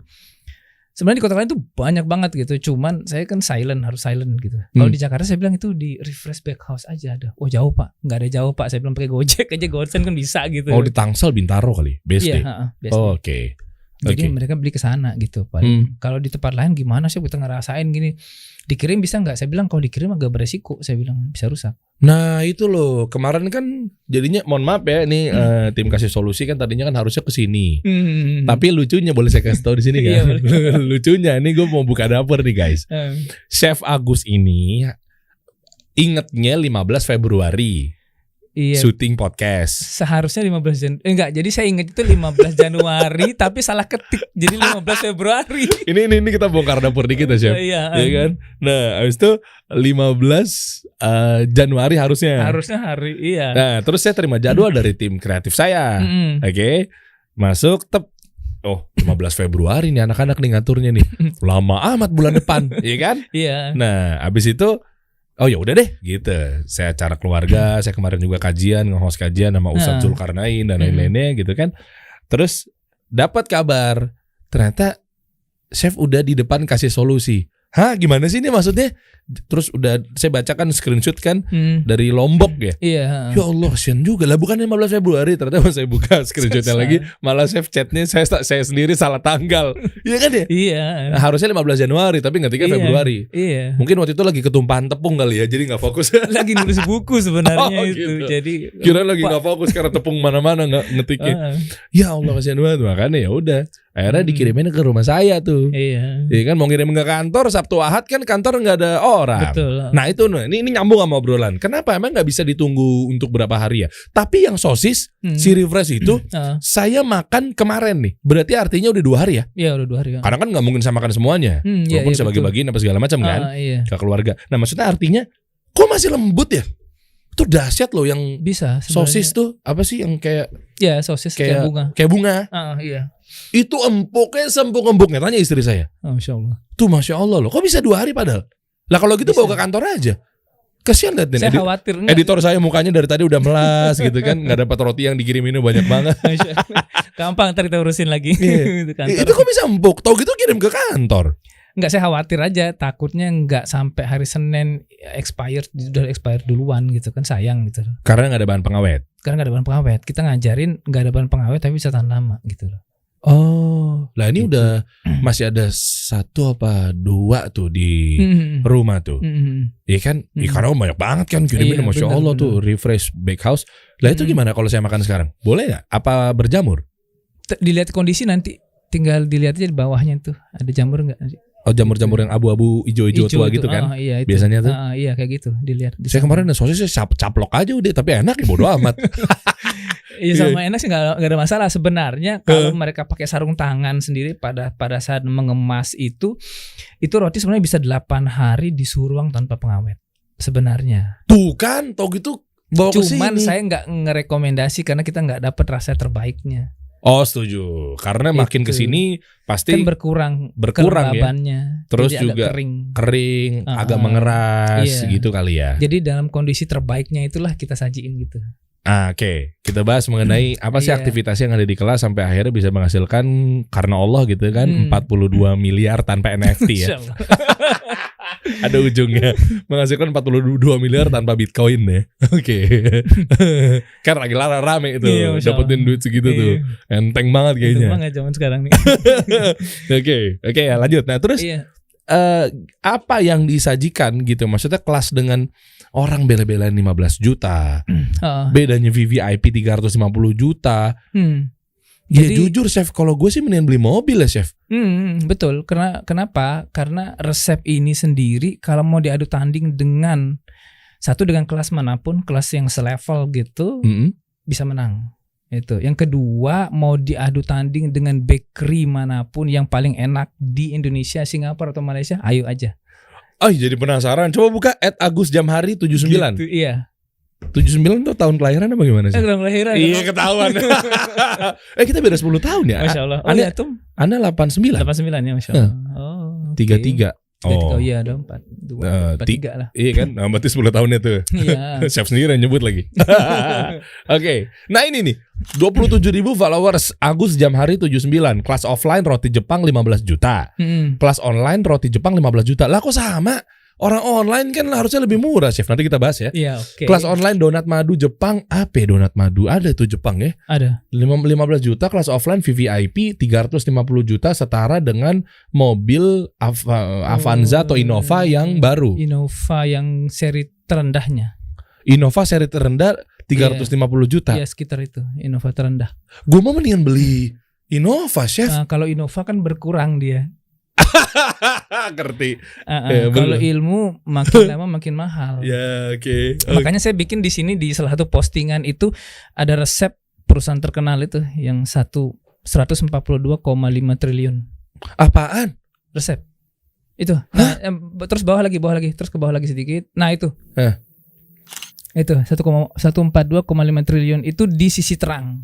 142 triliun. Iya. Sebuah resep yang teruji seperti itu. Resep apaan? Resep KFC. Wow.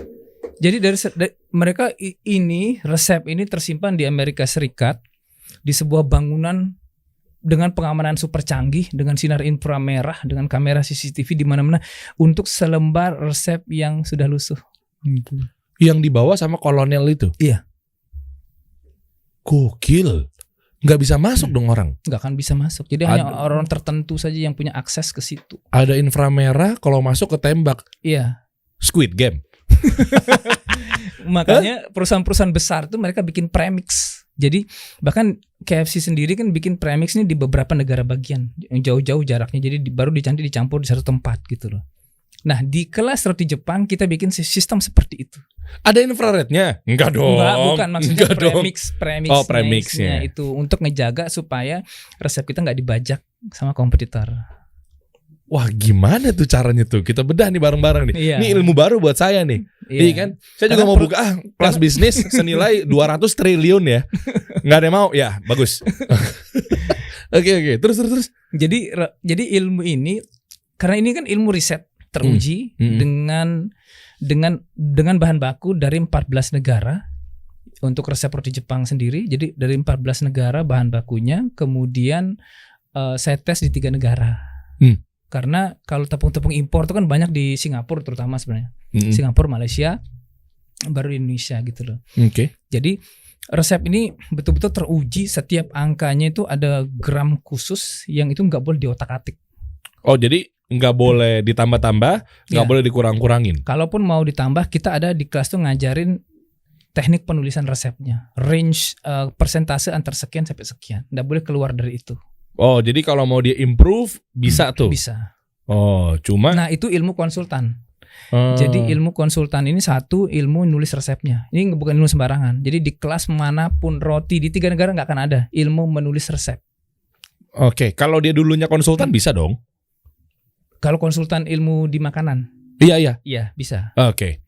Itu jadi nulis resep ini kalau sudah bisa nulis resep berarti kalau suatu saat dia akan menemukan resep entah dimanapun di toko buku atau di YouTube atau di Google, dia akan tahu angka mana yang salah gitu. Keren. Angka yang mana yang salah, apa aja salahnya, dan gimana cara memperbaiki resep itu.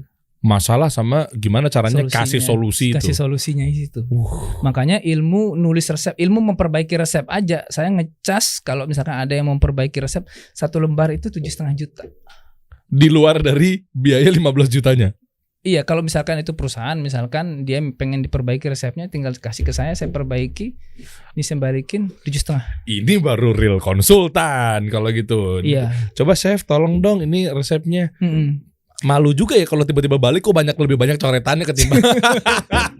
Makanya di Malaysia ada alumni saya itu dia alumni pertama, kemudian dia pengen, saya chef sebenarnya punya pabrik roti, dia bilang. Oke, kapasitas berapa Bu? 4.000 biji per hari. Cuman masalahnya gini chef, saya bikin roti tapi saya nggak makan rotinya. Loh kenapa? Keras chef, dia bilang, nggak enak lagi gitu. Terus gimana? Jadi bisa nggak diperbaiki? Oh bisa Bu, ini casnya sekian, saya bilang. Jadi dia gue setuju, kemudian dia kasih 2 resep. Ini resep yang mana yang mau diperbaiki Bu? Saya bilang. Kalau menurut saya resep itu bener nggak? Saya bilang dua-duanya salah. Yang satu salahnya 7, yang satu salahnya 5. Dia bilang. Nah, yang mana ibu mau perbaiki? Yang kedua aja deh. Dia bilang yang salahnya dikit. Oke, saya perbaiki.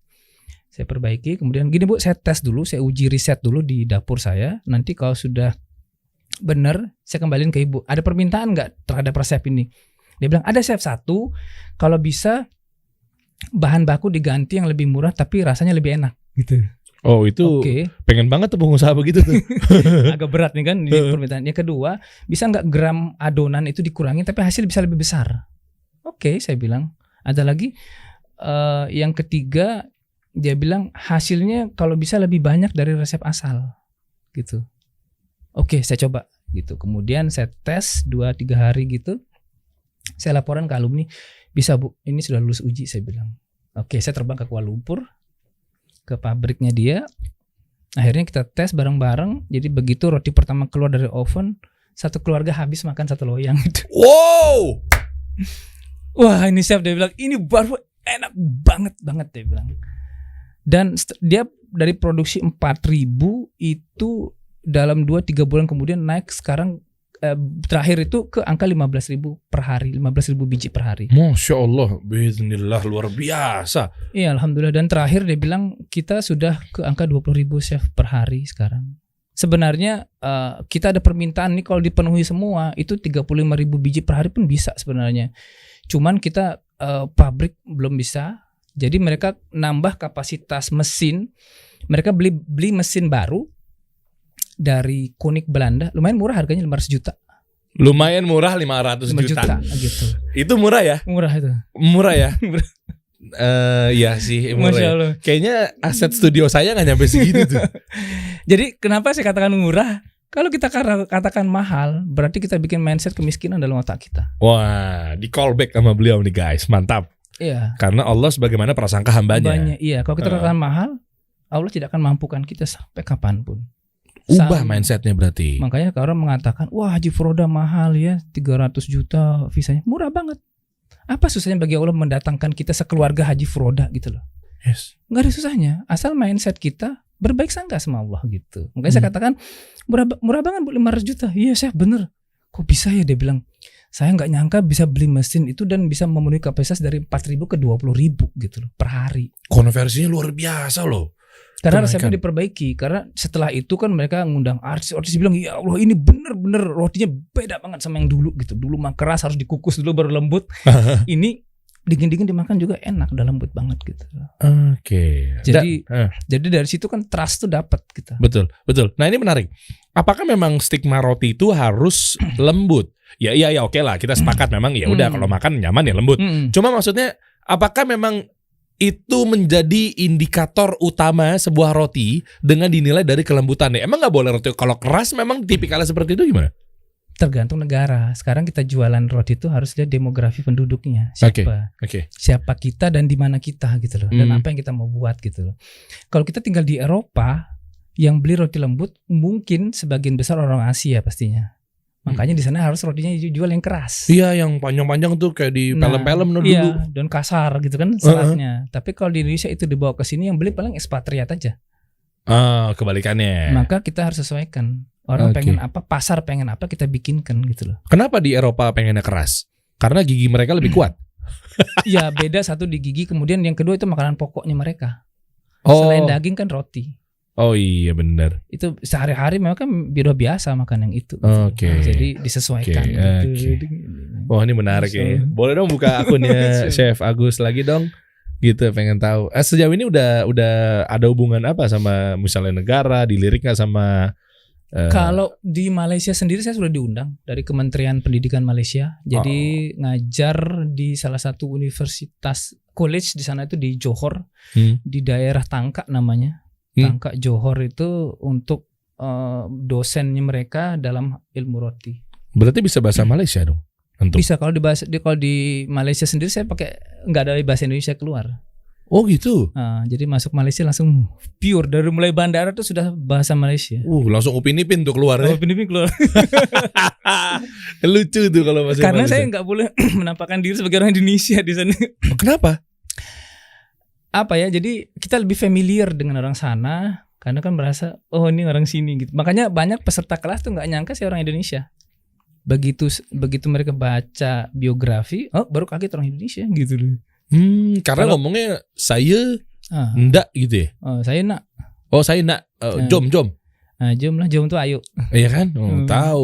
Tahu dari mana? Upin Ipin. Oke. Jadi dari situ, jadi dapat kepercayaan dari satu itu. Jadi saya punya sertifikat dari yaitu Kementerian Pendidikan Malaysia. Gitu. Nah, oke. Coba dong, buka dong. Nih. Dan di Malaysia ini mana? Ada activity yang ada di Malaysia. Di sini saya memang nggak banyak mengungkap untuk aktivitas di kelas sih sebenarnya. Kenapa? Memang dirahasiakan memang. Di sinilah nilai jualnya sebenarnya. Jadi keep silent.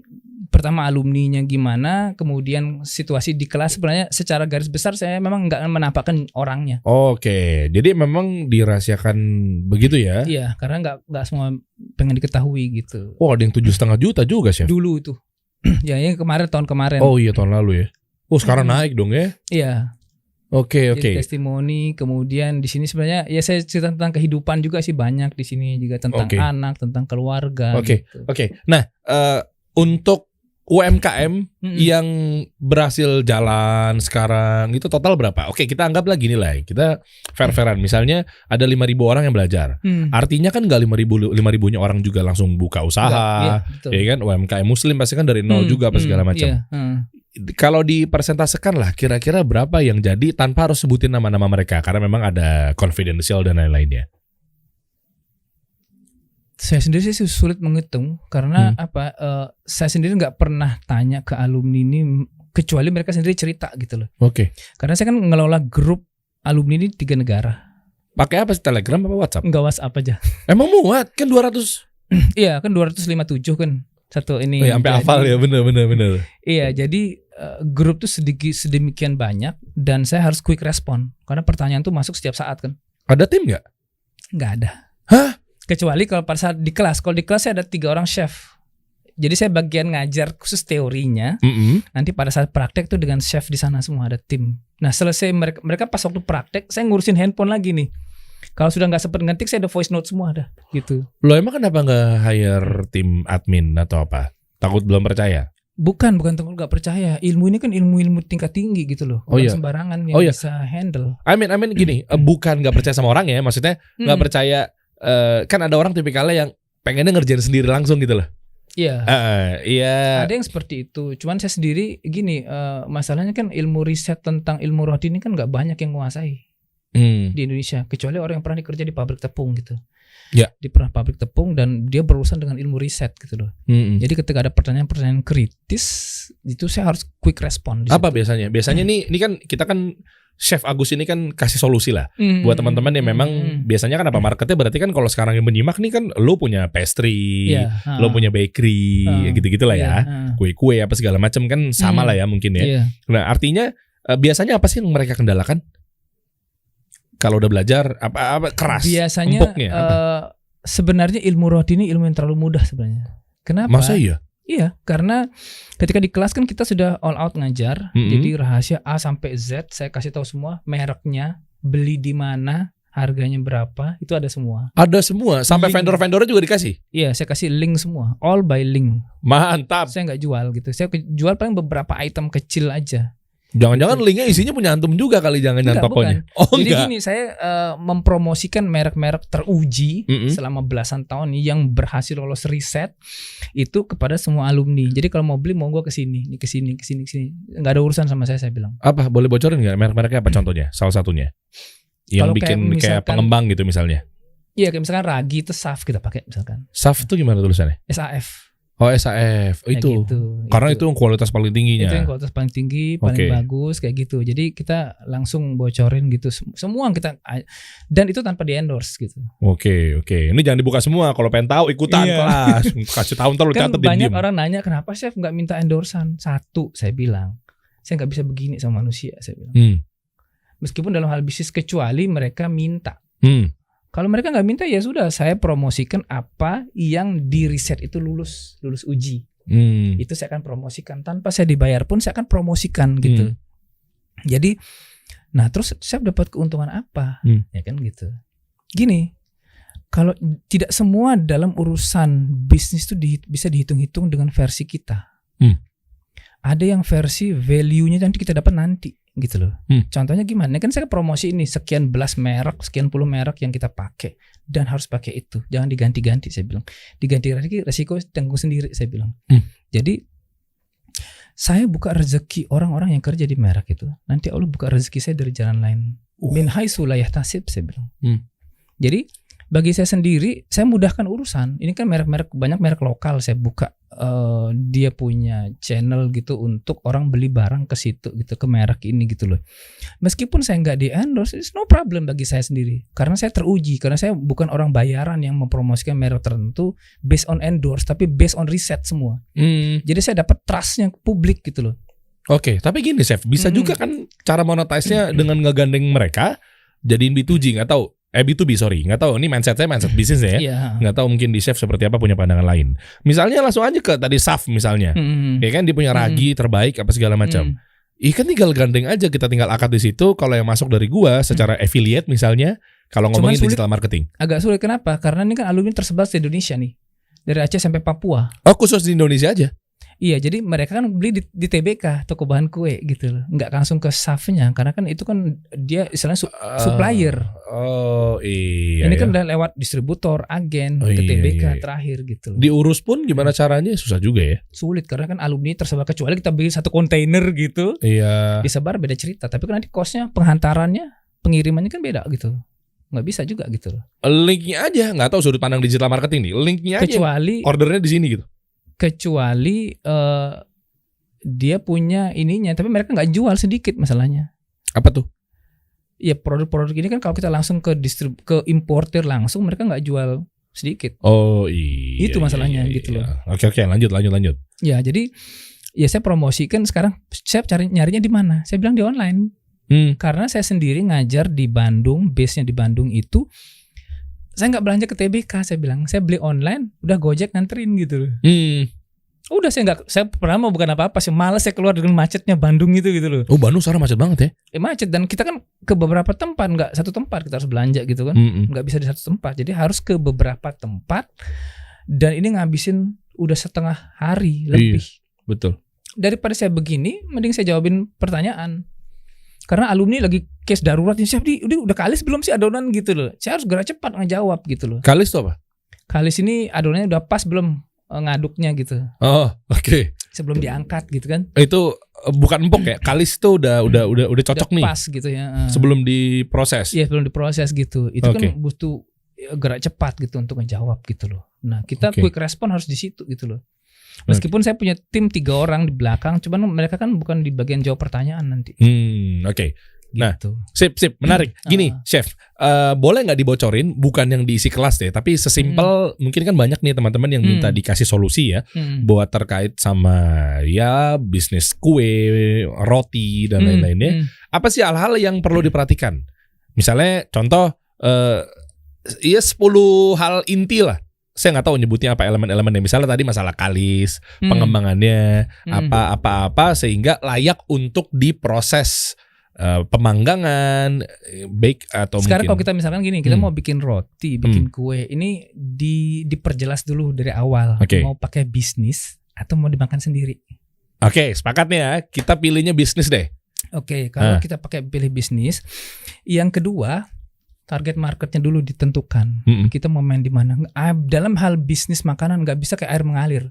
Semua dengan strategi kan gitu. Iya. Jadi pilih customernya kelas atas atau kelas bawah dulu gitu. Itu yang kedua. Kemudian setelah itu pastikan dulu resepnya bener dulu, angkanya gitu loh. Karena terus terang resep yang banyak di share di Google maupun di YouTube nggak bener. Masa? Iya. Yang di Google itu yang banyak banget berlimpah dan lain-lainnya itu ternyata lah itu berarti apa? Oknum aja yang bikin. Jadi sekedar nyari konten aja. Oh oke, nangkap. Benar. Bukan benernya di situ. Oke, ini ada 2 nih faktor nih kalau yang saya pandang ya. Iya. Correct me if I'm wrong. Yang pertama memang dia nyari buat konten agar traffic ke website atau landing page atau akunnya, karena memang dia adalah sebuah konten edukasi dari si sang informan atau edukatornya. Atau memang yang kedua dia minim skill. Kebayang nggak? Bisa kebayang. Jadi bisa dua-duanya bisa. Jadi kalau sekedar kita ikut resepnya mungkin bisa dipakai jualan, tapi nanti pasti ada masalah tuh nanti ke customer. Makanya kalau dari baca resep aja kita di yang online kayak gitu, ini bakal orang kalau makan bisa sakit perut, ada yang bisa mencret, ada yang bisa sakit tulang dia. Kemudian ada, seperti itu. Jadi ada yang ini rotinya pasti keras kayak gini, ini rotinya pasti asem deh. Dari baca resep. Hanya konsultan yang pembaca resep roti itu yang bisa menilai. Iya, dan alumni. Oke, boleh nggak, Dim? Tolongin dong bukain. Nanti insya Allah di editor di sensor ya. Kalau memang ternyata itu adalah masuk ke website mana, kita random aja. Nanti coba dong. Ini penasaran nih guys, yuk. Penasaran bareng-bareng nih.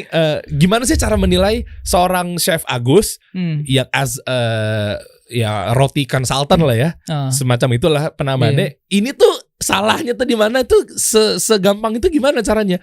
Mungkin dari gramasinya atau mungkin dari pertama gini, masalahnya gini. Para chef itu kalau saya katakan oknum-oknumnya ini antara ilmu yang dia pelajari di hotel dengan yang diajarkan tuh lain. Jadi kayak luntur gitu saya bilang di kelas saya candain ini luntur ilmunya. Contoh gini, saya kasih contoh. Kalau ada orang mengatakan beda tangan beda rasa, bukan tangan yang salah, resepnya yang salah. Nah, stigma itu masih saya pegang di kepala bahwa beda tangan beda rasa. Ternyata resepnya yang salah. Resepnya yang salah. Lah, kalau resepnya sama, salahnya itu bisa karena dia nggak tahu atau didesain untuk salah. Nah, loh ini nih. Chef gini chef, ini ada si A sama si B, tangannya sama nih, oke? Set, misalnya contoh, anggaplah saya memiliki 2 orang istri, ya kan contoh, ya kan kali aja dengan itu kan jadi doa. Oke ya, anggaplah saya memiliki 2 orang istri, oke? Istri saya yang pertama sama istri saya yang kedua, kan sama-sama punya tangan nih, oke? Terus resep dikasih sama antum. Nih bikin roti. Oke. Istri saya yang pertama sama istri saya yang kedua. Contoh. Oke. Bikin. Emang bisa sama hasilnya dengan resepnya sama? Bisa. Hah? Bisa. Berarti saya masih tercemplung di kubangan yang stigma bahwa beda tangan beda rasa dong. Iya, itu berarti resepnya salah. Saya kasih bocoran ya. Contoh yang resep yang salah itu gini. Karena kalau di hotel, para chef itu semua dengan gramasi yang sangat akurat. Makanya gonta-ganti chef di hotel rasa tetap stabil. Kenapa? Karena bawang putih di gram, bawang merah di gram, terasi di gram, serai di gram, jahe di gram. Mereka nggak ada siung di hotel tuh. Tidak pakai 1 ruas jari. Emang iya? Iya nggak ada, gram semua. Iya kan biasanya mama tuh di rumah tuh. Nah, begitu dia ngajar, masuk di YouTube apa tuh di demo-demo. Oke ibu, bawangnya 5 siung, bawang putih. Ini siungnya Brebes apa siung Cina? Wow, ngerti saya. Ya. Ini yang bikin rasa tuh begini, nggak pernah stabil, karena nggak punya gramasi. Oke. Kalau di ilmu roti, kalau ilmu di roti yang misalkan di roti Eropa gitu kan, tepung 1 cup. Ya. Cupnya ini cup yang kayak gimana gitu loh. Terus gula 1 sendok makan. Sendok makan kita apa sendok makan orang Amerika? Itu kan beda besarnya. Oh iya ya. Disitulah tidak benar resepnya itu, dari situ udah salah betul. Garam 1 sendok teh. Sendok teh siapa yang dipakai ukuran di sini gitu loh. Tapi kalau pakai gram, 1 gram kita sama Amerika mesti sama, nggak mungkin beda. Iya benar. Bisa jadi mungkin di sendoknya dia jadinya lebih kecil. Iya. Di sendok kita jadinya full. Iya. Tapi sementara gram masih sama. Iya. Oh ini makanya saya masih nyantol stigma. Iya sih, stigma beda tangan beda rasa tuh hanya emak-emak, karena emak-emak asal begini. Bukan salah ya. Saya lagi terus saya diserang SJW emak-emak lagi nih. Enggak, bukan. Maksudnya iya, karena metode itu, stigma itu yang dilakukan ya polanya kan. Iya. Makanya ilmu yang benar tuh nggak dapet di online. Di YouTube gitu. Harus masuk kelas profesional. Coba ya, kita buka dong. Nanti tolong disensor ya kalau memang ternyata obvious banget kelihatan sumbernya lah. Karena di sini kita mau mengkritisi Ajib. Kita nggak usah sebutin nama sumbernya ya. Apa kira-kira chef lagi si Asep untuk nyari ininya resep roti Jepang gitu kali ya. Resep roti aja lah. Resep roti boleh. Misalkan di Google. Google ya, coba ya resep roti. Kita bedah nih. Gue pengen tahu nih kira-kira lihat salahnya itu di mana. Yang dari ini aja, jangan dengan video, yang web aja. Web aja, video. Web aja kan ada foto-fotonya. Atau nggak gini aja chef. Ya boleh itu deh. Itulah ya. Nah, ya itu. Nanti tolong disensor ya. Takutnya di sini kan chef mulutnya agak pedas nih ya. Untuk kritisi membangun ya. Coba chef, yang mana chef? Kita kasih solusi.